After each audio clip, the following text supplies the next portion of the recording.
Hoje a gente vai mergulhar fundo em uma das visões mais poderosas e, sinceramente, mais impactantes de todos os tempos. É uma história de desespero total, mas também de uma renovação milagrosa, que vem lá do texto antigo do profeta Ezequiel. E ela fala sobre algo incrível, como encontrar vida no lugar mais improvável que se possa imaginar, um vale lotado de ossos secos. E tudo mesmo começa com essa pergunta. Uma pergunta que desafia qualquer lógica. Imagina a cena. Deus leva o profeta Ezequiel até esse cenário de morte absoluta e pergunta: e então, será que esses ossos podem voltar a viver? A resposta para essa pergunta é o que move toda essa narrativa. É o coração da história. A descrição aqui é brutalmente honesta. O texto não diz apenas que eram ossos, ele faz questão de frisar que estavam sequíssimos. Sabe o que isso significa? Que a morte ali não era algo recente. Qualquer vestígio de vida, qualquer umidade, já tinha desaparecido há muito tempo. A cena é de desolação completa. É o ponto final de qualquer possibilidade. Mas para a gente entender de verdade a força dessa visão, a gente precisa voltar um pouquinho no tempo e sacar o contexto. Isso não surgiu do nada, sabe? Existe um motivo muito real e bem doloroso para Deus mostrar essa cena específica a Ezequiel. Vamos entender a história que prepara o palco para o milagre. Então, o ponto crucial é este. A gente está falando do século 6 a.C. O povo de Israel tinha sido derrotado e a nação inteira foi levada como exilada para a Babilônia. Pensa no baque. Perderam a terra, o templo, a própria identidade nacional. Viviam como um povo conquistado longe de casa e a esperança era quase nada. E essa frase aqui, ela captura perfeitamente o sentimento da nação. E o interessante é que não são as palavras do profeta, é o lamento do próprio povo. Eles se viam exatamente como aqueles ossos no vale, secos, sem vida e, pior, completamente cortados do seu futuro e do seu Deus. O desespero era a realidade dele. Agora, vamos um pouco mais fundo no que esse símbolo realmente significa. Os ossos não eram só uma imagem literal, claro. Eles eram como um diagnóstico preciso da condição espiritual daquele povo. Deus estava usando essa visão para mostrar a Ezequiel qual era a verdadeira raiz do problema. E aqui está a definição central. Os ossos secos simbolizavam o povo de Deus num estado de morte espiritual. Não era só uma crise política, nem só uma crise social. Era muito mais profundo. Era uma crise da alma. Eles tinham perdido a conexão com a própria fonte da vida. Esse estado de morte se manifestava de 4 formas bem claras. Primeiro, sem fé. A confiança em Deus tinha ido embora. Segundo, sem unidade. O povo estava todo fragmentado. Terceiro, sem futuro. Não existia um caminho para seguir. E claro, por último, sem esperança, o que leva a uma paralisia total. É para essa situação, que parecia terminal, que Deus apresenta uma solução radical. E é bem aqui que a história dá uma virada espetacular. Como é que uma situação tão impossível assim pode ser revertida?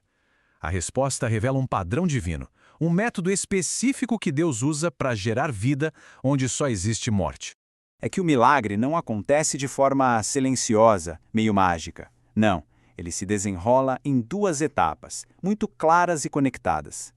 Primeiro, vem a palavra de Deus, que é o comando, a ordem. E só depois vem o Espírito de Deus, que é o sopro, a própria vida. Os dois precisam atuar em conjunto. A sequência dos eventos aqui é fundamental. Primeiro, Ezequiel recebe uma ordem: fale. Ele precisa proclamar a promessa de Deus para uma plateia que literalmente não tem ouvidos para ouvir. Somente depois que a palavra é proclamada, o Espírito entra em cena, sopra sobre os ossos e os faz viver. A palavra, de certa forma, prepara o caminho para a ação do Espírito. Isso nos leva a uma pergunta muito interessante. Por que Deus usou um ser humano nesse processo? Quer dizer, por que Ezequiel tinha o papel a desempenhar num milagre tão grandioso? A resposta revela algo profundo sobre como Deus escolhe agir no mundo. Exatamente essa é a questão, com todo o poder do universo. Por que ele não deu a ordem diretamente e resolveu tudo? A escolha de usar um mensageiro humano é totalmente intencional e carrega uma lição poderosa sobre parceria. Essa tabela deixa tudo bem claro. O poder é 100% de Deus. A capacidade de trazer de volta à vida o que está morto pertence somente a Ele. Mas o papel de Ezequiel é crucial. Ele é o canal, o porta-voz. A ação dele é a obediência. A lição é que, embora a salvação seja uma obra divina, ela muitas vezes opera através da obediência de uma pessoa.